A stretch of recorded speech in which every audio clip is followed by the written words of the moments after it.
One of the most capable teams in the NFL today.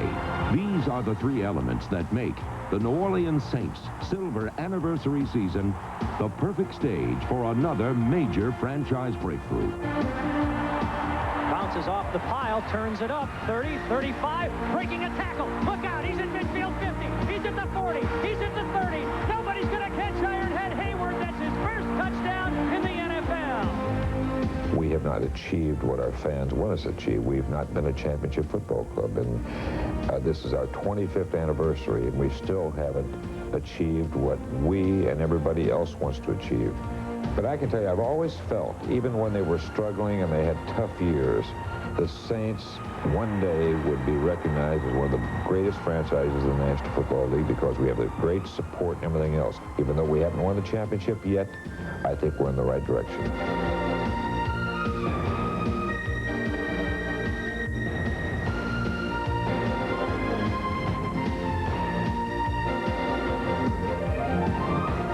Yeah, I got high hopes for this team. I think we can set our goals high.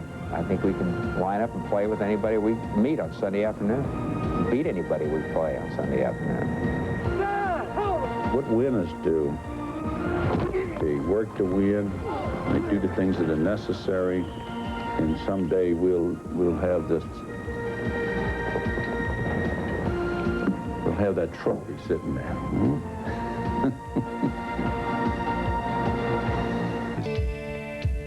All Saints Day, 1966. Pro football finally comes to New Orleans. Well, I think Russell Long and Hale Boggs made it clear that if New Orleans didn't get a franchise, there could be some investigation into the National Football League's practices as to whether or not it was a monopoly. And I said, Archbishop, here's the thing. I want you to tell me whether you think it would be sacrilegious to have the Saints as a name for the football team. He said, no, indeed. He says it would be a perfect name. And he says, besides, I have this terrible feeling that somehow we're going to need all the extra help we could get. It was like a burst of fire that was waiting to be lit, and with the oxygen that was in New Orleans. And that happened in the 60s. And it brought us together in more ways than I think one could imagine.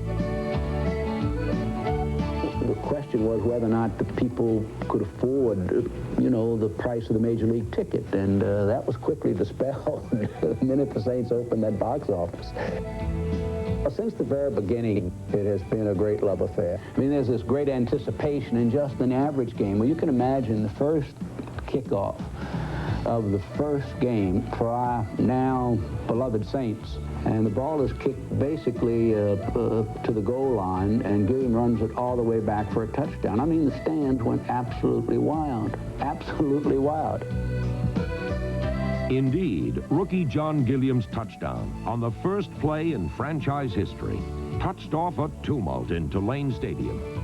Out of this initial hysteria emerged the first generation of Saints heroes. 271! Quarterback Billy Kilmer took center stage, and the Saint Air game took wing, with veteran pass catchers such as Dave Parks joining a Polish kid from Steubenville, Ohio, named Danny Abramowitz. Hey, 71s too are good, Bill. Threes into the short side like that. I can get this guy on turnout snap. Turnout in the short side. Let's do it in the short side. Turnouts in the short side, Bill. Okay, Danny, run a 70-foot turnout on the short side. Danny Abramowitz, a genuine competitor, headstrong from the very beginning.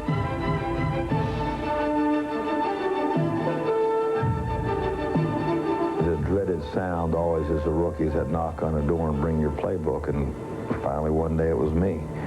So I left my playbook. I went right downstairs because all I had done during the exhibition season was basically run down on special teams and things. I'd never played in the game as a wide receiver. And I went into Coach Fears and told him that you didn't give me a chance to play, that I'm not leaving. And he sort of was put back, and he says, you're not joking, are you? I says, I'm as serious as I can be. And so he stayed. catching passes in 105 consecutive games, often risking life and limb running routes into the so-called charm of old Tulane Stadium.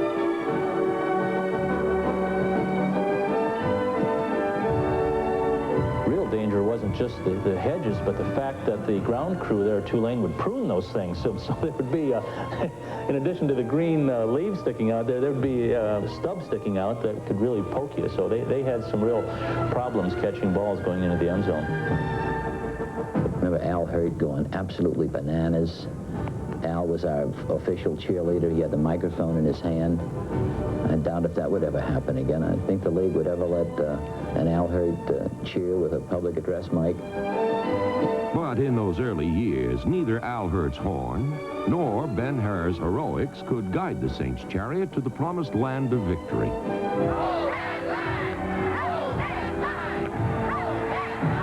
Yet somehow it didn't seem to matter that much. For Sunday afternoons at Old Tulane Stadium had so much more to offer.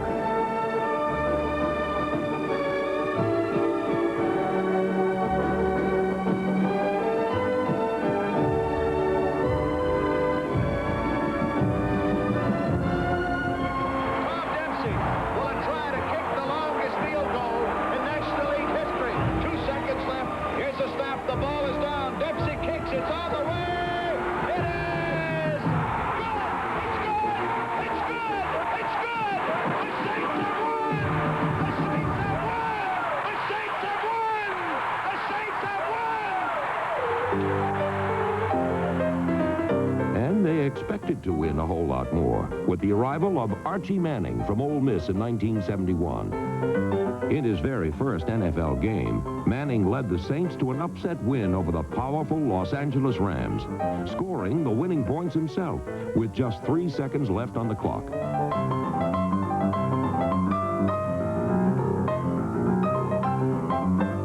It's hard for an encore for that. I'm not sure I ever repeated that. I'm not sure I ever did anything as good. It's kind of a sad state, too, when you go after a 14-year career is over, to go back and pick out your highlights, and your first game might have been your highlight or one of your best games. In all fairness to Archie Manning, the Saints resembled a revolving door around him. In 11 seasons with the Saints, Manning played for 7 different head coaches. Through it all, he persevered. By 1978, Archie was a Pro Bowler, as well as NFC Player of the Year.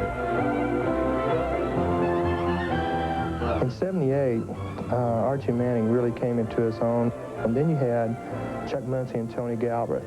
I think, in my mind, that was probably the 2 best running backs in the same backfield in the entire NFL. They were great. Pro Bowl pass catchers Wes Chandler and Henry Childs rounded out the most explosive offense in Saints history. The offense could really move the chains. Unfortunately, we did not play the flex defense worth 2 cents. It was terrible. It's a shame because we possibly could have been in the playoffs, and at that time, whether we were a Super Bowl contender, I don't know. Very few times did we go in and play a complete game together. Though nobody suspected it at the time, this Monday night loss to the Raiders proved that this Saints team, despite all its offensive might, would never fulfill expectations. In 1980, the Saints had their worst season ever. And today, Archie can only lament what might have been had the Saints developed a defense. It's a shame because we were competitive, and we really did have fun. We could play with anyone. Defense. Oh, I can't believe that. You already got that. Tighten up on your defense. In 1981, former Saints owner John Mecum brought coaching legend Bum Phillips to New Orleans to save the struggling franchise. The biggest problem the city's had is winning football games. And the greatest thing about that is the fact that I say city because everyone's identified with it. It's nice to be a part of something, but it's better to even feel a part of it. And this man has brought that feeling back for us. It's his football team. I'm going to share it with him. The good guy in the white hat soon made his mark. as the Saints finally did tighten up on defense.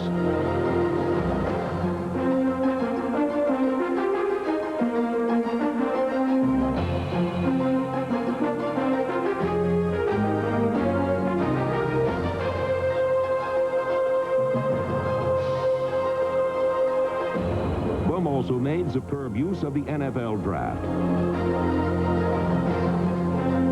Heisman Trophy winner George Rogers won the NFL rushing title in his rookie season and went on to become the Saints' all-time leading rusher.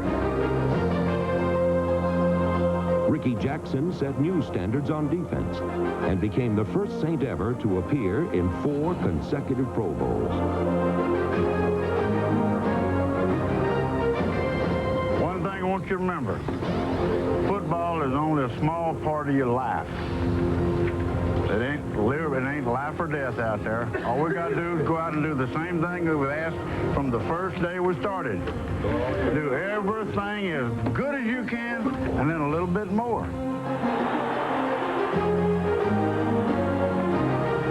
By 1983, a little bit more was all this team needed to make the NFL playoffs.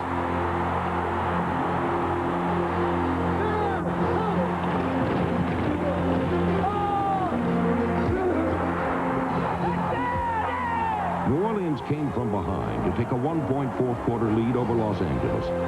One more good defensive series, and the Saints would celebrate their first-ever winning season.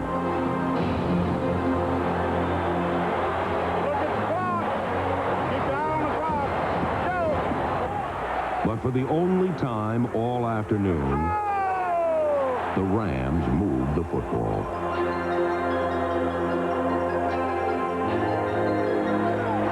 6 seconds remain. This is it. The snap is high. The snap, the kick is up. It's long. It is good. One of Bum's best friends, an assistant coach on that team, told me, he said, from that day on, Bum Phillips quit coaching. He said that hurt him a lot. Took everything out of him. The enthusiasm was gone. That was their one shot. Gotta love you, man. That's a tough one. You deserve it. Well, Jeff, you know, that's the way it is. You've done a miracle work here, and I know it's just beginning for you. Thanks, Mike. Good luck to y'all. I think it also triggered Neekham's move to sell the team. I think that Neekham lost it. He became so frustrated. He had been through a lot of frustrations, but when they didn't make the playoffs that year with Bum, a man he had brought in, I think that he felt it was time to get out. I never have coached a team or play, you know, so I don't want to start doing that now. Entered New Orleans businessman and entrepreneur, Tom Benson. And here's a developer. He begins as an employee at, I think it was Mike Persia Chevrolet. Proudly tells of that beginning, of starting at the bottom. When he goes on the field, he dances. He enjoys victory. He hates losing. He's just like us. Benson's first move as Saints owner was a masterpiece.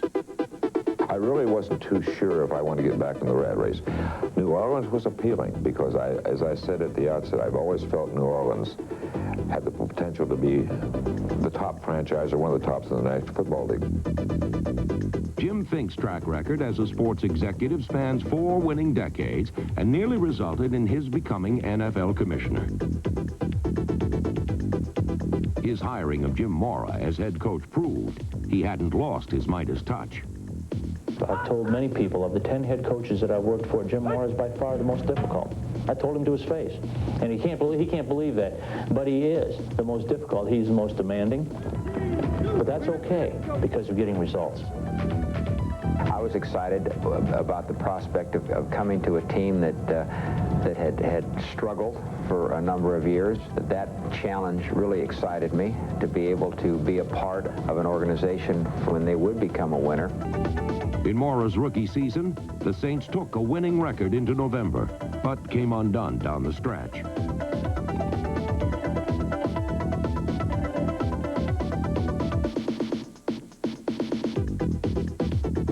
In 1987, Jim Mora made it unmistakably clear that in New Orleans, coulda, shoulda, and woulda would no longer be tolerated. Morton Anderson wide to the left by about 3 yards on a 50. They're better than we are. We're not good enough. We shouldn't even be thinking about beating this 49ers. We shouldn't be talking about it because the Saints ain't good enough. And you guys shouldn't write about us being a playoff team and all that bullshit. That's malarkey. We ain't good enough to beat those guys, and it was proven out there today. It's that simple. We're not good enough yet. We got a long way to go. We got a lot of work to do. We're close, and close don't mean... And you can put that on TV for me. Thus began the most amazing 2 months in Saint history.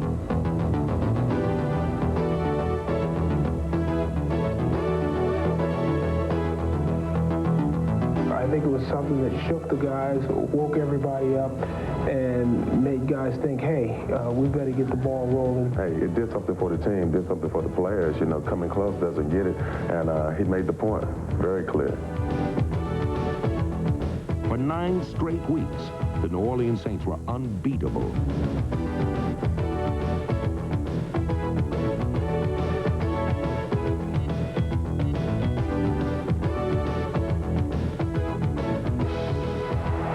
Well, here we go. Morton Anderson. Snap is back. Kick is up. Kick is on its way. It is short, and it is just over the crossbar and good. Woo. Oh, baby. Everybody off the Saints bench to congratulate Morton Anderson.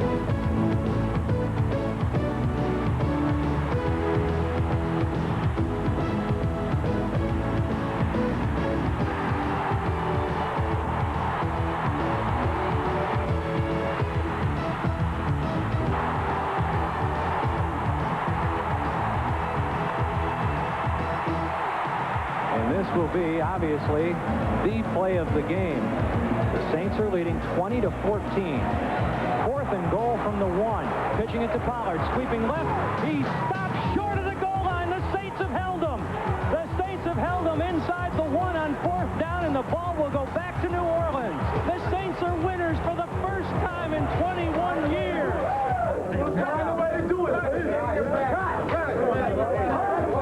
By achieving this, people can no longer say and write and talk about that the Saints are the only NFL team never to have a winning season. The thing that I remember maybe more than anything is the way that this town reacted. It was unbelievable.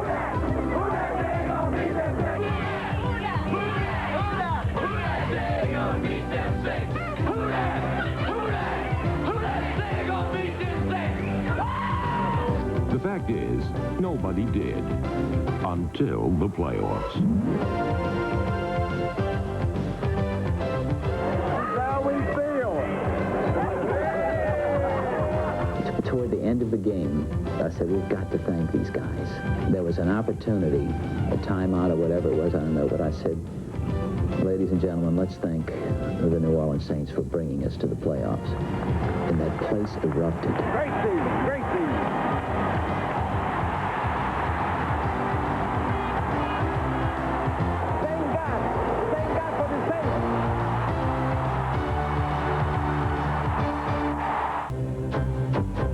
No NFL city has hosted more Super Bowls than New Orleans. Champions have been crowned. History has been made on the floor of the Louisiana Superdome. Now, it's the home team's turn. I'm excited about 1991. We had a relatively young football team in 1990. We had a new guy at quarterback in Steve Walsh, a very important, critical position to have a new guy. The year that he's had is going to help him and help us. The offense boasts some prime assets. Raw power. Youthful promise. Proven skills. Every member of the Saint linebacking corps has played in at least one Pro Bowl.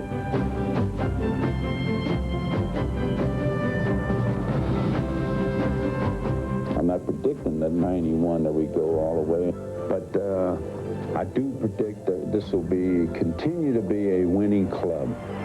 Here's the snap back to Walsh. He cocks his arm, shoots it down.